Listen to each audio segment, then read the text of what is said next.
ঝড়, কবি সুবীর সিনহা।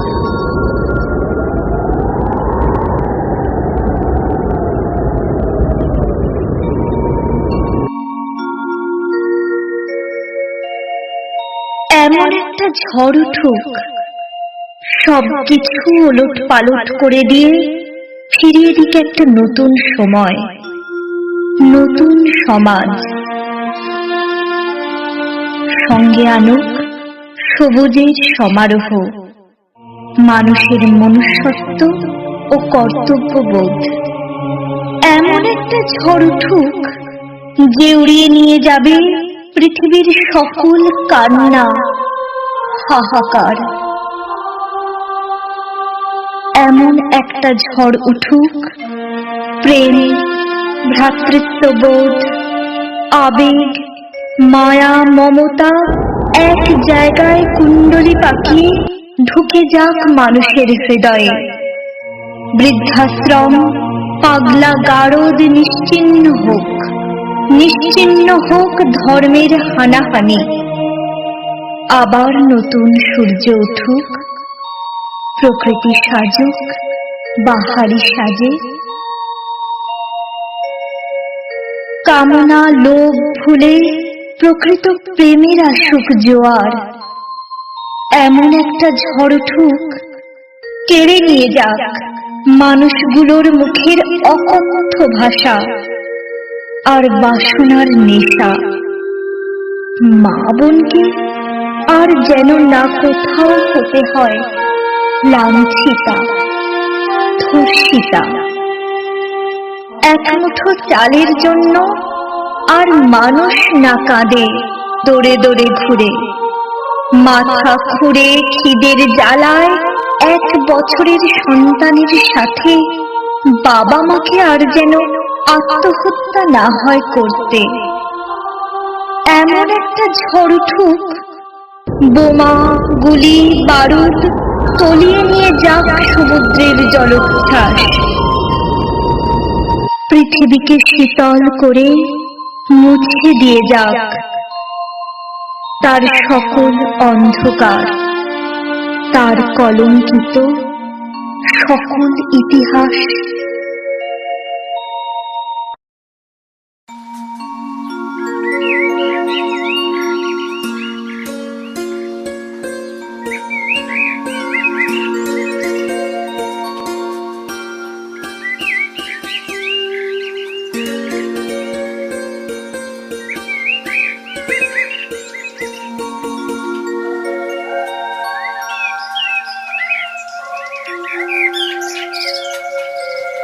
ও পাখি, করিস কেন ডাকাডাকি?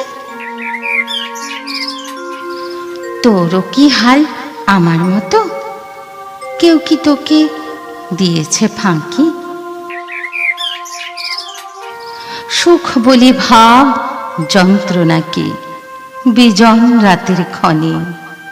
কখনো ওরা বুঝবে না যে ভালোবাসার মানে।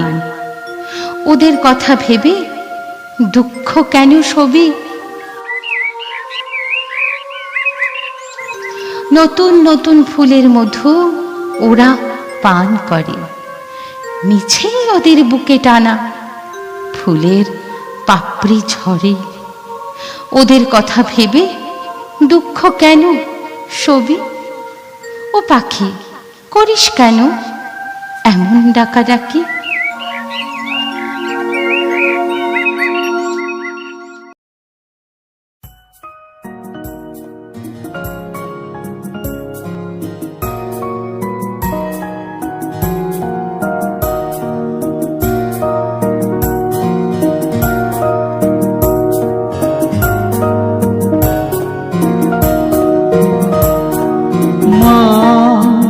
আমার মা, মা আমার মা, মা আমার মা, তোমার হয় না তুলনা। শত জনম পরেও এরি শোধ হবে না। মা আমার মা তোমার হয় না তুলনা। মা আমার মা, মা আমার মা।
নমস্কার, আমি চৈতি বিশ্বাস।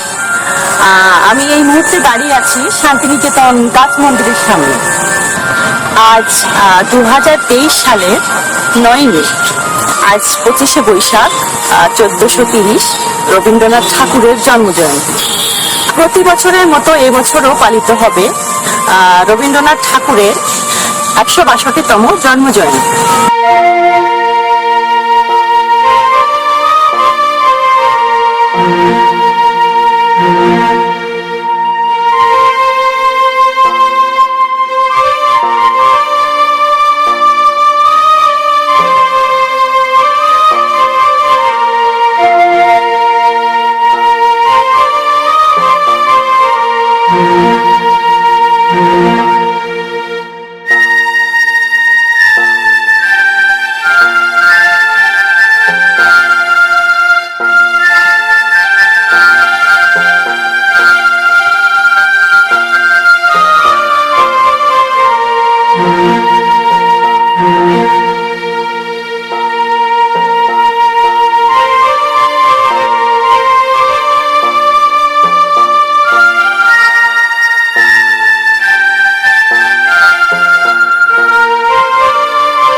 আজ আমার খুব কাছের একজন মানুষ এবং খুব প্রিয় মানুষ আজ শান্তিনিকেতনে আসছেন, তো তার জন্যই আমি এখানে অপেক্ষা করছি। আমার এই বন্ধু একাধারে যেমন একজন কবি, লেখক এবং গায়ক, অন্যদিকে আবার খুব সুন্দর একজন মিউজিশিয়ান। এমনকি বহু ধরনের বাদ্যযন্ত্র তিনি বাজাতে পারেন। আর আমার এই বন্ধুটির নাম সুবীর সিংহ। বছরের বিভিন্ন সময়ে তিনি এই শান্তিনিকেতনে আসেন এবং সেটা তিনি ওনার সপরিবারে আসেন। তো আজ এই ফাঁকে, আজ এই রবীন্দ্র জয়ন্তীতে সুবীর বাবুর রবীন্দ্রনাথ ঠাকুরকে নিয়ে লেখা ওনার অনুভবের কথা আপনাদের সঙ্গে শেয়ার করব। সুবীর বাবু এক জায়গায় লিখেছেন, তিনি যখন শান্তিনিকেতনে আসেন, প্রথমেই তিনি শান্তিনিকেতনের একটি মাটি বা ধুলা হাতে করে ওনার মাথায় ফেলেন। আর উনি শান্তিনিকেতনে যে কদিন থাকেন, এই প্রকৃতির মাঝে মিশে থাকা স্মৃতিগুলোকে অনুভব করতে থাকেন এবং এই সময় তার দুটো জলে ভরে যায়। কোনো একবার ভোরে শান্তিনিকেতন দেখবার ইচ্ছা নিয়ে সুবীর বাবু টোটো ভাড়া করে বেরিয়ে পড়েন। আসলে বেলা বাড়ার সাথে সাথে যানবাহনের দ্রুতগতিতে দূষণের মাত্রা ভীষণ বেড়ে যায়। তাই সুবীর বাবুর খুব পছন্দ এই ভোরবেলায় শান্তিনিকেতনে ভ্রমণ করতে করতে পথের ধারে থাকা এক চায়ের দোকানে চা খাওয়ার ইচ্ছে হলো। টোটো চালককে নিয়ে চা দোকানের বেঞ্চে বসলেন, দুটো চায়ের অর্ডার করলেন। এই পর্যন্ত ভালো কাটছিল সবকিছু। সুবীর বাবু চায়ের কুড়িতে এক চুমুক দিয়েই বললেন, মাত্র একটি মানুষের জন্য আজ এই শান্তিনিকেতন তথা বোলপুরের যাবতীয় ব্যবসা বাণিজ্য চলছে। এইভাবে যুগ যুগ চলবে। এই একটি মানুষ কত পরিবারের মানুষের মুখের অন্ন জুগিয়েছেন তার কোনো হিসাব নেই। এই কথা শুনে চায়ের দোকানের মালিক সুবীর বাবুর কাছে জানতে চান মানুষটির নাম। সুবীর বাবু তাকে রবীন্দ্রনাথ ঠাকুরের কথা বলেন। কিন্তু ওই চা দোকানদার জানান তিনি তা মানতে রাজি নন। তিনি সুবীর বাবুকে বলেন রবীন্দ্রনাথ ঠাকুরের অনেক আগে থেকেই এই বোলপুর ছিল, সুতরাং বোলপুর শান্তিনিকেতন এসব অতীতের কোনো রাজা বা জমিদারদের হাতে তৈরি হয়েছে। সুবীর বাবু আর কোনো কথা বলতে পারেননি, হয়তো রাগে ঘৃণায় কোনো কথা বলতে চান না। খুব তাড়াতাড়ি ওই দোকান ছেড়ে টোটোয় করে বেরিয়ে পড়েন। সুবীর বাবু দৃঢ় বিশ্বাস জন্মায় এখানের অধিকাংশ মানুষ গুরুদেবকে বুঝতে পারেননি। হয়তো আমাদের এই শিক্ষিত সমাজ রবীন্দ্রনাথ ঠাকুরকে সাধারণের মধ্যে মেলে ধরতে অসমর্থ হয়েছেন। যাই হোক, সেদিন সুবীর বাবুর মন ভীষণ খারাপ হয়ে যায়। সেদিন ভ্রমণ বন্ধ করে ফিরে যান। সুবীর বাবু মনে প্রাণে বিশ্বাস করেন যে আজও শান্তিনিকেতনের আনাচে কানাচে রবীন্দ্রনাথ ঘুরে বেড়ান, আর তা সুবীর বাবু ভীষণ ভাবে অনুভব করেন। শান্তিনিকেতনের প্রতিটি পুরাতন ইমারতে এখনো আছেন রবীন্দ্রনাথ। বহু পুরাতন বৃক্ষগুলো রবীন্দ্রনাথ ঠাকুরের ছোঁয়া পেয়ে আজও তারা মেরুদণ্ড খাড়া করে দাঁড়িয়ে আছে। ছাতিমতলায় আজও সুবীর বাবু রবীন্দ্রনাথ ঠাকুরের উপস্থিতি টের পান। এখানের মাটিতে আজও রবীন্দ্রনাথ ঠাকুরের পদধূলি লেগে রয়েছে। এখানের আকাশ বাতাসে মিশে রয়েছে রবীন্দ্রনাথের শ্বাস। আর সুবীর বাবুর বিশ্বাস সেই জল মাটি বাতাস গায়ে লাগানোর অর্থই রবীন্দ্রনাথ ঠাকুরের ছোঁয়া লাভ করা। এখানের পুরাতন বৃক্ষকে ছোঁয়া মানেই রবীন্দ্রনাথকে ছোঁয়া। প্রতিবারই সুবীর বাবু শান্তিনিকেতনে রবীন্দ্রনাথ ঠাকুরের এই ছোঁয়া পাওয়ার জন্যই আসেন। আর কোনো এক আবেগঘন মুহূর্তে তার দুচোখ বেয়ে নামে অশ্রুধারা। হয়তো গুরুদেবকে আবার ফিরে পাওয়ার প্রবল এক ইচ্ছে তার। ওই যে উনি আসছেন।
সেদিন একটু রক্ত পেলে নিশ্চিত বেঁচে যেত।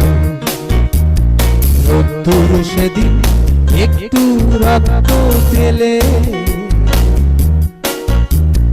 নিশ্চিত বেঁচে যেত। চারিদিকে রক্তের হাহাকার ছিল, চারিদিকে রক্তের হাহাকার ছিল। পাইনি সেদিন এক ফোঁটা রক্ত, সকল দ্বারে ঘুরেছি কত, ঘুরেছি কত, ঘুরেছি কত। রোদ্দুর সেদিন একটু রক্ত পেলে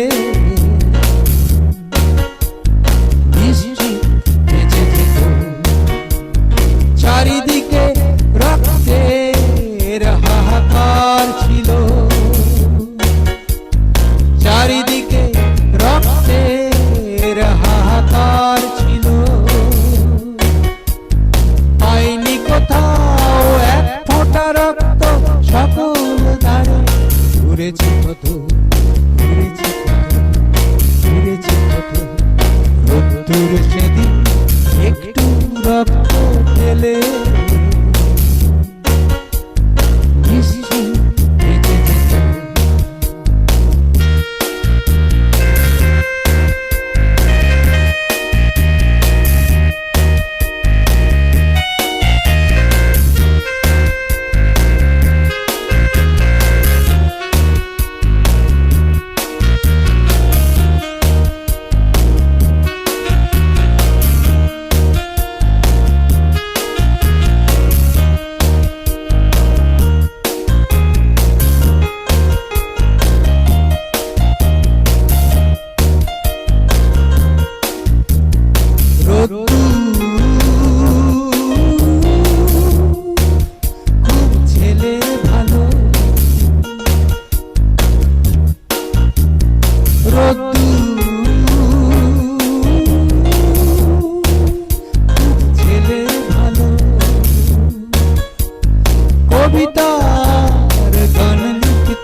সবাই তার নাম করব।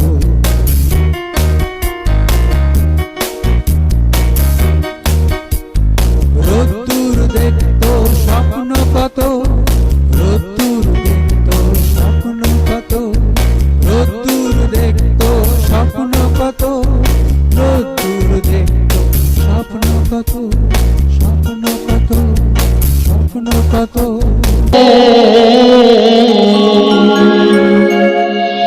প্রেম সরোবর জলে প্রীতি কমল দোলে, নবীন ভ্রমরা রস খায়, আহা নবীন ভ্রমরা রস খায়, হায় রে ও রে তবু মধু কভু না শিরায়। নমস্কার, আপনার নামটা বলবেন? নমস্কার, আমার নাম কৌস্তবালা দেবী কর্মকার, মানভূম লোক সংস্কৃতি নাচনী উন্নয়ন সমিতির আমি সেক্রেটারি।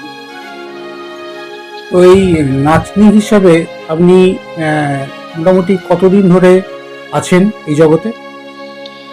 মোটামুটি 18-19 বছর তখন থেকে এতে যুক্ত আছি। তো কিভাবে আসা হলো? এইটা মানে আমার জীবনের জন্ম থেকে অনেক কষ্ট পাইছি। কষ্ট মানে আমার মাও নাচনি ছিলেন। আমার মায়ের নাম ছিল বিমলা, মায়ের টাইটেল ছিল মোদি, বাবার টাইটেল সিং সর্দার। তো এটা জীবনে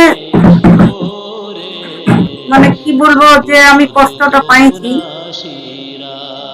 আমার জন্ম হওয়ার পর বাবা মারা গেল।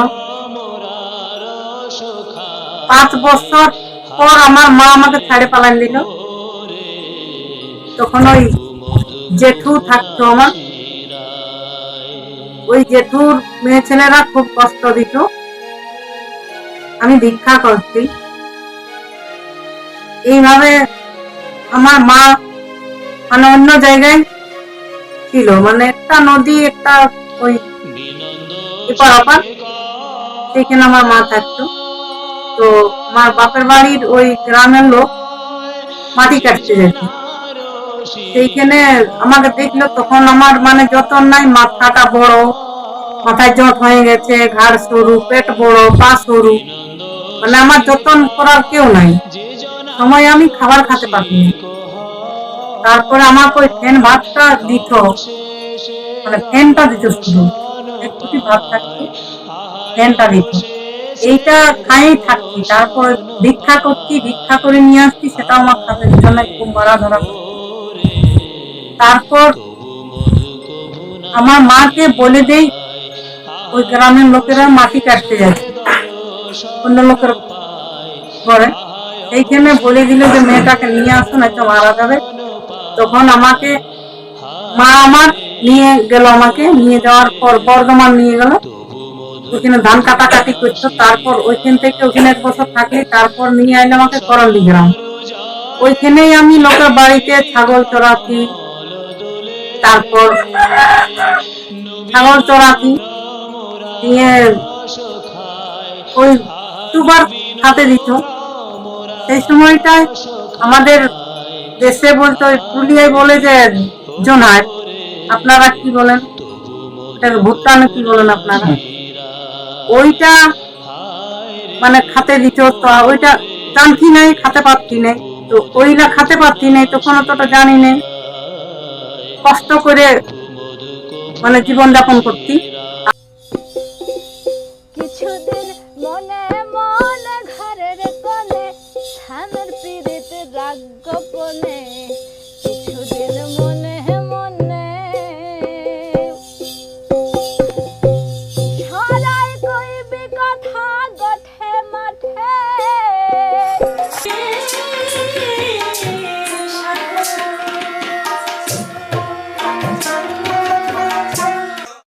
হবে কতদিনে মিলন, হবে কতদিনে আমার মনের মানুষের সনে, আমার মনের মানুষের সনে মিলন হবে কতদিনে।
হয় না কপাল গুনে, পোকা হয় না